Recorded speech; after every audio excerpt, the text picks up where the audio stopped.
السلام علیکم ورحمۃ اللہ وبرکاتہ۔ کیسے ہیں تمام ویورز؟ امید ہے کہ سب ٹھیک ہوں گے۔ میں بھی اللہ کے فضل و کرم سے ٹھیک ہوں۔ اللہ تعالیٰ کے محبوب صلی اللہ علیہ وسلم نے فرمایا کہ جب بھی آپ کو کوئی مصیبت، کوئی پریشانی ہو تو اللہ تعالیٰ سے رجوع فرمائیں۔ حتیٰ کہ یہ بھی فرمایا اگر آپ کے جوتے کا تسمہ بھی ٹوٹ جائے تو وہ بھی اللہ سے مانگیں۔ اور فرمایا اللہ تعالیٰ نے وقال ربکم ادعونی استجب لکم، جب تم مجھے پکارتے ہو تو میں آپ کی پکار کو سنتا ہوں۔ پھر فرمایا نحن اقرب الیہ من حبل الورید، کہ میں شاہ رگ سے بھی زیادہ قریب ہوں۔ اس لیے ہماری کوئی پریشانی ہو، کوئی بھی ہو، تو ہمیں اللہ سے مانگنا چاہیے۔ اور دعا کی قبولیت کی شرط یہ ہے کہ آپ کا جو کھانا ہو وہ رزق حلال ہو۔ اگر آپ حرام استعمال کر رہے ہیں تو آپ کی دعا قبول نہیں ہوگی۔ اللہ تعالیٰ نے فرما دیا کہ رزق حلال جو کھائے گا تو اسی کی دعا میں قبول فرماؤں گا۔ حرام رزق کا ایک یہ بھی نقصان ہے کہ آپ کی دعائیں قبول نہیں ہوگی۔ بہت سے لوگ ہیں وہ کہتے ہیں کہ ہماری دعائیں قبول نہیں ہوتی ہیں، لیکن وہ رزق حرام سے باز نہیں رہتے۔ تو آج ہی اسی طرح کی میں ایک دعا آپ کو بتاؤں گا انشاءاللہ۔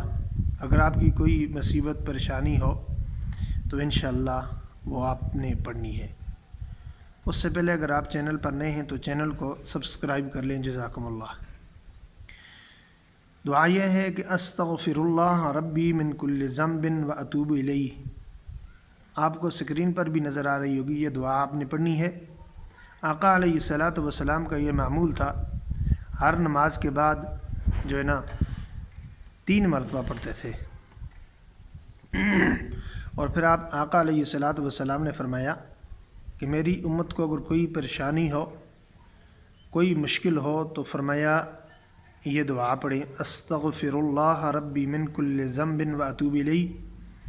آپ معمول بنا رہے ہیں ہر نماز کے بعد 3 مرتبہ، اور روزانہ اپنے وظائف میں، اپنے اذکار میں یہ چیز ڈال دیں، یہ چیز ایڈ کر لیں اپنے اذکار میں 100 مرتبہ یہ دعا پڑھنے کا۔